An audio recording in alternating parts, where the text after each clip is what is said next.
Oh, sweet Jesus and God. Sweet Jesus is our God. You got to accept him. And this show is like if Soy Face were a show. You know, people are like, or whatever. It's like if you made a whole show out of that and then shoved horrible failed right-wing ideology into it. This show made me die and from cancer, and I have cancer now from this show, and I died. So this video went up just a couple days ago, already 1 million views. I'm gonna play this, but prepare your body for, we're talking like full body cringe, okay? Oh, here we go. More and more people getting vaccinated, So they're talking about COVID-19 vaccinations. He plays some Tony Fauci clips, so here we go. every day, every week, more and more people getting vaccinated. So those two things together, I hope are going to get us to the point where we're going to keep going in the right direction. I hope they're going to get us to the point where we're going in the right direction. Let's juxtapose that with my business is shut down forever. Yeah. I hope that if we get the number low enough, it'll get us going in the right direction. You said 15 days to flatten the curve, you piece of shit. And you never... I don't know how else to say this, to express this thought, but this guy has mastered stupidity. Like, this is peak, like, it's almost like an athlete. Like, you watch LeBron James or Kobe Bryant or James Harden or whatever, and you're like, yeah, that's about as good as it gets. You know, that's like the tippy top. Watching his videos, it's like he's mastered being stupid. Basically, what he's saying is, I'm upset that an 80-year-old disease guy in the government, first of all, is saying the most inane talking point of like, yeah, we're headed, hopefully we'll keep heading in the right direction, getting lots of vaccines, and hopefully this will set us on the right course. It's like, it's basically just like, what's the most generic talking point you could say? And he's like, piece of shit. This 80-year-old guy, this piece of shit. This guy who's, just some government official who's trying to figure out a disease on the fly. And he's mad that businesses shut down or something. I mean, what do you want us to do, buddy? Like, we want to go back in time and have, basically, I guess the government forces people to go eat Chipotle in the restaurant or something. Like, it really is. I do that joke about the first law of content. And the first law of content is the stupider something is, the bigger an audience is going to have. It's literally true. If I just came out here and I was like, oh, what do dummies like to hear? The disease, businesses should stay open and just people will go to them even though there's a disease. And everybody, yay! Now, it's important to note that the United States went failed state up in this piece. If you look at how other countries dealt with this and were able to contain the spread of this virus and are, a lot of them are back to business as usual. And weirdly, these guys are so concerned about the economy, like this weirdo, this Jim Carrey. That's what we'll call Steven Crowder. Soy Jim Carrey is, saying stuff about the economy. This was our lack of being able to deal with this because of, the kind of policies that this guy likes of, the market will figure it out somehow. Oh, how does that work? I don't know. But, people who pay me like to hear that. We would be back to normal. It would have been better for even the economy. It would have saved people's lives and would have saved the economy. That'd be great. But no, we did not do that. So another thing is we're approaching a little bit of an ill-timed bit for Soy Jim Carrey because we're approaching 500,000 deaths in a year from this thing. And I don't know if you guys have looked at this, but the age breakdown is not what you might expect. And for a little bit of context, that guy Tony Fauci is 80 years old. And 65 to 74 is one of the highest death age brackets. 100,000 deaths in a year. 65 to 74. I mean, I know people who are, around that age, definitely 70, early 70s, and they're not on their way to dying. Okay? 100,000 deaths, 55 to 64. 54,000 deaths. 45 to 54, 21,000. I mean, this is, and these are the pro-life guys, but life is precious, except if life is precious, except if it interferes with my smoothie business. Then get your ass out there and catch a disease. So, I mean, I can't believe that these guys are still on this, to be honest. Like, their goldfish viewers are probably don't even care about this anymore. But just to put this in perspective, 2018 to 2019, 34,200 people died from influenza. As compared to 500,000 in a year from this thing. It's sort of, seems like the type of thing you might want to contain, which would go against all your ideologies, and just open businesses back up. Just open them back up. We're pro-life. That little clip, that you piece of shit, it's like, I think it's a cringe, it's a body cringe that I think I might never shake, you know? Like, it's like, if you get like, you know, some heavy metal in your system and it like basically stays in your body forever or whatever. I think that cringe that I got from that is just there to stay in my body. Okay, so smoking Jim Carrey goes into talking about the blackouts in Texas. Here we go. I lived through the Montreal ice storm. Do you remember that? The Montreal ice storm that happened? I heard about it. No.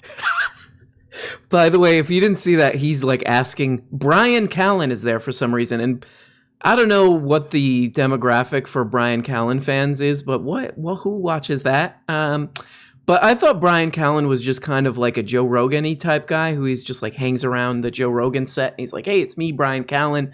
I'm kind of like, I don't know, like whatever. He's the type of guy who's like pissed off that like a package wouldn't open. Like he's that kind of comedian. Like he's like, oh, I was on a plane and I had to take a poop. Hi, I'm Brian Callen. Or he'll do a joke about like a UFC fighter punched him in the penis or something.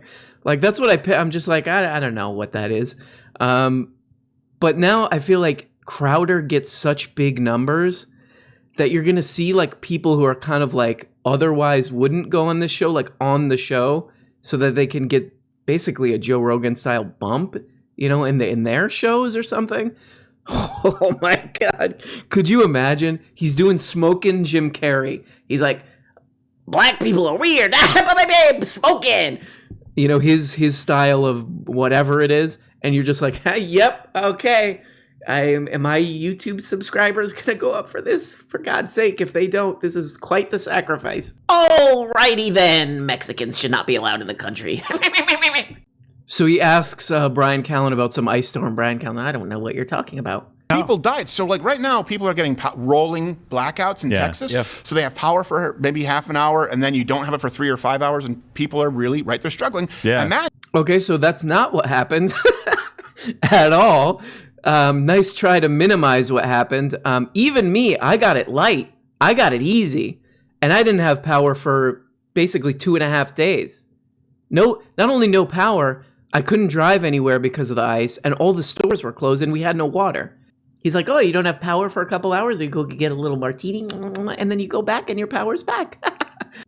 Green Energy Fails America is the title of his video, by the way, again. Just to remind you, Green Energy Fails America. I mean, it's been explained over and over and over again, and one thing that's absolutely to blame is the deregulation and disconnecting from the grid, which they can't. That's their whole worldview. Oh, just let the market, the beautiful market, which caused a bunch of people to freeze. So a lot of I noticed a lot of his little bits or his little research segments, they don't even make sense. Like he'll just throw something on the screen and he'll be like, look at this number. And then he'll do the conclusion. And I think that he just thinks his viewers are so dumb that you throw up a number and then he'll give you then this what that means, that it doesn't even really have to tie in. And I'll give you an example of that right now. Here, watch this. So he's talking about weatherizing wind turbines. So here we go. Right, exactly. We got Brian Callen in the house. The cow dog. Yeah. Woo! It's not balmy. What do you mean, Minnesota? Let me give you some examples here where people say, well, you didn't pay for the cold package. Excel Energy is a company that largely does the wind turbines in Minnesota. In 2011, they said that the decommissioning of Minnesota's turbines would cost $71 million. Okay, that was to make them capable, I think, until a year 2030 something. And now, because they want help to recover from COVID, they have actually been approved from the regulators, Excel Energy, $750 million for a wind farm repowering project. Wow. Repowering? So these are repowering. I don't even really know necessarily the difference, but basically they're putting some trim. They're going to have a racing stripe. They're wrapping it down in each carrot. Okay, so Minnesota is doing a bunch of work on their wind turbines. I looked up this article, so I guess what he's implying here is like, look, they're spending money. It costs a lot of money. So I read this entire article that he clips. Minnesota regulators on Wednesday approved, and by the way, this is in December of last year. Minnesota regulators on Wednesday approved Xcel Energy's $750 million wind farm repowering project. Excel spreadsheet, the state's largest utility, said its plan to retool several existing wind farms will save ratepayers $160 million through efficiency gains. The Public Utilities Commission, or PUC, unanimously agreed. So they went through the process on this, and they said, oh, this, I don't know if Crowder understands this because he's too busy. Oh, I'm trying to get Cameron Diaz to give me a kiss. But this is what we call an investment that Minnesota decided to make. And not just an investment monetarily that they decided this is going to save ratepayers $160 million through quote unquote efficiency gains, and then the Public Utility Commission agreed. But this is also what we call sustainable energy. This is less pollution and so on, etc. So it's weird, that clip, because I feel like he didn't even entirely finish the thought. It's just like he's basically like, here's a number, $750 million. That's a lot of money when things are bad. Ha, bye. I mean, we all know this is stupid, that this guy's stupid, but this is what I got to do, right? This is what I got to do. I gotta get those Crowder numbers. So I'll just start coming on here and I'll just say illegal aliens over and over again, and people are like, yeah, people in the United States, hey, all over the country, yay. So the other thing I was thinking about this, and I'll show you an example. There's a lot of success if you look at a country like Norway, for example, is actually a really interesting case of people using this renewable energy to basically evolve past fossil fuels entirely. But the way I think of this whole climate change thing is it's like being a heroin addict, basically. This is the simplest way to understand this, I think, is like you're a heroin addict. Like for the past century, the world has been a heroin addict for fossil fuels. And it's very enjoyable in some ways, and eventually it becomes a dependency. And you form all kinds of very weird relationships that are based more in the heroin than in any kind of health or real friendship. And it's a problemo. But it's very hard to quit. It's very hard to quit. And there's a cost to quitting, too. You can't just be like, I'm done with this heroin crap. I've had enough and I don't even like it anymore. I was at a cocktail party and I made a faux pas because I was filled to the brim with hair on. It's not that. It's not like that. It's a big, huge cost to quit something like heroin when your body's dependent on it. And that's the situation we got going. So the point is, like, part of what I'm seeing from guys like Crowder is like, but it costs money to get off of fossil fuels. Look, they're spending money. They're doing an investment. Oh, that must be bad, right? Audience who's barely listening, they're probably doing work. They're probably at their job and they're listening to this in the background. Anyway, they barely absorbing anything this guy is saying. There's like what they're trying to do, what they're going to do, a lot of these right-wing propagandists, many of them, especially somebody like Benny Pepino, is they're going to say like, look, there's challenges to quitting heroin, so we better keep doing it. Bye-bye. Bye-bye. Bye-bye. Flushing toilets. Flushing toilets. But you gotta love that. You gotta love Soy Jim Carrey with his lazy his lazy approach to this. Look, $750 million. Oh, you literally read any of the article. The two most important utility organizations in Minnesota decided that it would actually save them $160 million. Here's another bizarre little moment. He's talking about Germany. Here we go. You've been afraid because of three things: 3 Mile Island, Chernobyl, Fukushima. Well, they went to green energy, renewables, more carbon emissions for Germany as they went to renewables. So even if you care... Okay, so we're going to stop it right here. He's like, Germany is, they're emitting more greenhouse gases. So if you actually look at a graph of this, yes, carbon emissions did go up in 2013. That's here. And carbon emissions did go up in 2015. That's here. But if you actually keep looking, 2016 to 2017 goes down. 2017 to 2018 goes down. 2018 to 2019 drops below both 2015 and 2013. So you might want to look at the whole graph and not just a couple years, actually. So it gets way worse. If you actually look at this graph, you'll notice that it's broken up into different sources of carbon dioxide. And if you look from 2013, the red bar is energy industries. If you look from 2013 to 2019, we can't count 2020 because of the pandemic skewed how much energy was being used. But 2013, you look at the red bar, to 2019 is pretty much a very consistent downward trajectory. So yeah, I guess if you look at every single type of carbon dioxide emission, industry, buildings, transport, agriculture, but again, he was talking about green energy. If you look at that, if you actually look at the graph, he's got this totally wrong. Totally wrong. So there you go. I mean, when you watch a dum-dum like Soy Jim Carrey, you get kind of like, obviously a lot of people, it's like entertaining and they're like, ooh, look at the lighting on the set. So they'll watch it. But it's far more interesting than he's presenting because it really is like, whatever, Independence Day when they're trying to figure out the aliens, or Outbreak when they're trying to figure out how to, or Contagion, they're trying to figure out, scientists are trying to figure out how to deal with the disease. Even dealing with the COVID-19 thing, the scientists figuring that out. That's amazing. And that's what's going on.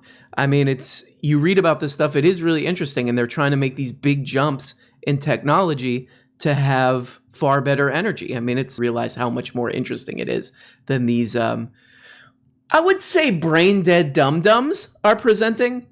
These guys who they took their brains, they put it in flushing toilets.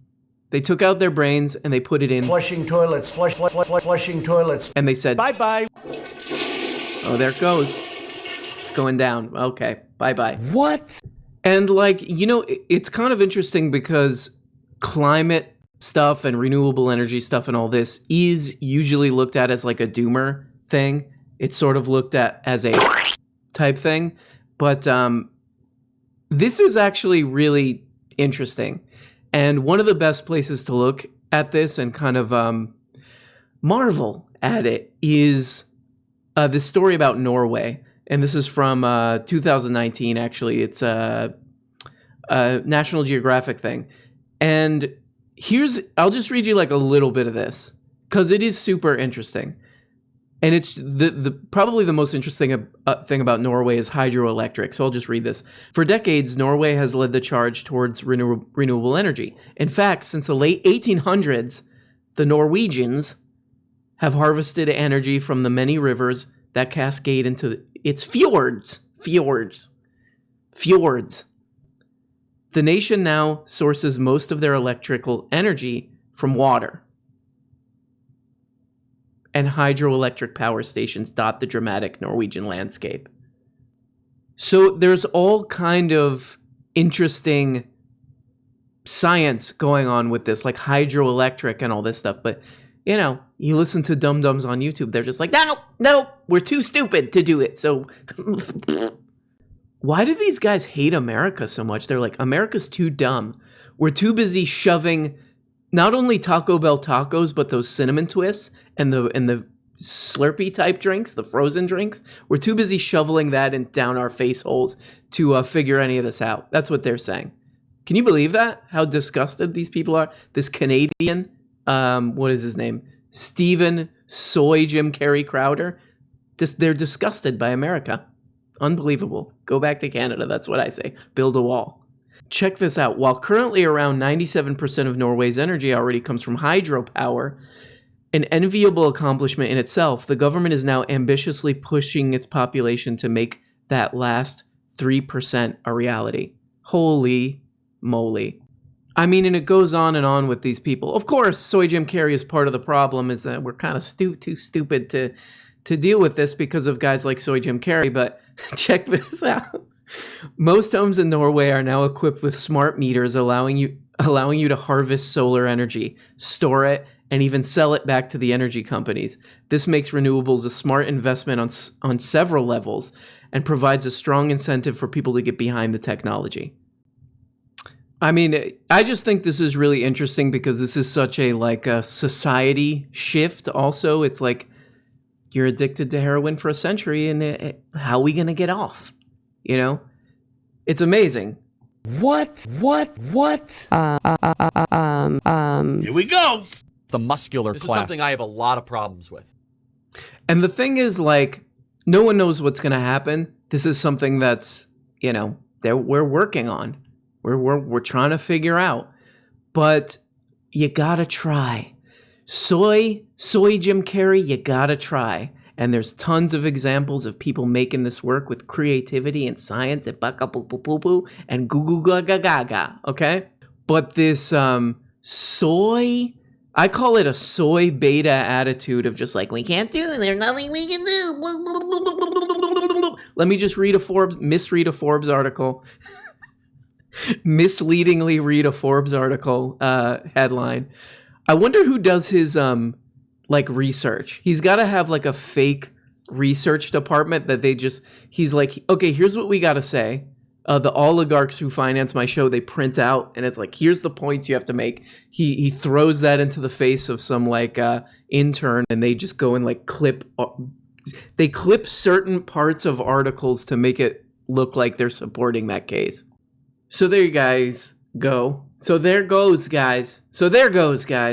I will be putting together my thesis on energy powered by toilets. Those are naughty thoughts. I also want to get thought-powered energy. So you have naughty thoughts. Those are naughty thoughts. And the more naughty thoughts you have, because the naughtier ones, they produce more energy. And it will capture that energy and we'll put it into a battery, maybe. See, these are guys, remember when I was reading that thing about Norway? They're kind of smart with their energy. The things that I'm saying are, I don't want to say way better, but definitely far better than what they're doing. I really don't know what kind of Nordic midsummer crap they're doing over there. That's the extent of my knowledge about the Nordic world, is that movie Midsummer. So I'm not a fan of it, and I think that they're all creeps. They're all cult creeps. But they seem to be doing a good job with energy, but they're not throwing out the type of ideas that I am. So I'm a little disappointed in them, to be honest. I mean, I could have pretty much nonstop entertainment just reading these right-wing kook channels' comments. Here's an amazing comment. This is such crap by YouTube. I was in the middle of watching the interview with Alex Jones, and then they just delete the video. This is ridiculous. I'm so sick of this crap. 54 likes with 13 replies. I came here to comment the same thing. They just deleted it. I can't complete that genius Alexander Jones interview. This ruined my whole week and day. My whole life's ruined if I don't hear the rest of that, what Alex Jones got to say. If I don't hear him explain how Jeffrey Epstein and Anthony Fauci are actually the same guy, then I can't do it anymore. I just can't go on. And I'm going to take it out on my family and my community. This is something I have a lot of problems with. But guys, I have to say, I'm a little bit, I'm thinking to myself, What? that this guy who I thought was a patriot, I looked at his show, I looked at his set. He seems to be like American flag related things, this guy.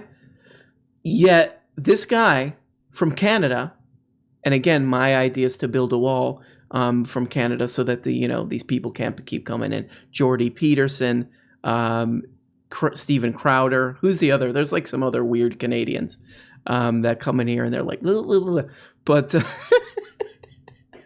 so we got to build a wall. I mean, I'm sorry guys, but you're sending all your kooks down here. But I'm just really shocked that he would treat the American people like that, to just be like such a non-patriot, to like to misexplain a graph, or misexplain how statistics work, or numbers in general work to hardworking American people. Sick. It's sick. Hey everybody, and thanks so much for watching this video. Like all the other YouTube and podcast perverts, I now have a Patreon. Every week on this Patreon, I'm uploading 2 exclusive Patreon exclusive shows. They're like real shows, more produced, more edited. One of them is a behind the scenes show where I reveal all the secrets and YouTube scams that I'm doing.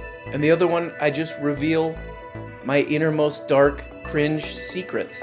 And at the top level, you can even become a producer of the show and get your name handwritten, hand art, hand drawn at the end of every episode. So if that's something that you are interested in, check it out on Patreon. I'll put a link in the, what is the thing called, in the description, I guess. So thank you so much, even if you don't. Thanks for watching this video. I know it's hard to get through these things, but I appreciate you. Got comments, questions? Want to make a song out of the drops? Go to /RMBrown on Reddit. /RMBrown on Reddit. This show would be absolute garbage without the producer, Camilla. Brian Hernandez. CS. Hey, is that CS? I don't know. Oh wait, yeah, it is CS. Okay, great. Blistered thumb. Bree Gutierrez. Pixels green. Pick green. Old man Shia. And our favorite name so far, Hard Farter. I hope you're okay, Hard Farter. That sounds the muscular class like a problem, to be honest. And a very special thanks to Mr. Gorth, Micah G, Mike Mort Calypso, Roberto Vera. Who's that? What? Oh, it's Carl Hochmuth, or Hochmuth. I don't know, Carl, tell me how to say it. Love you! Terza. And don't cancel me for, I'm just reading a name, okay? Tardmaster.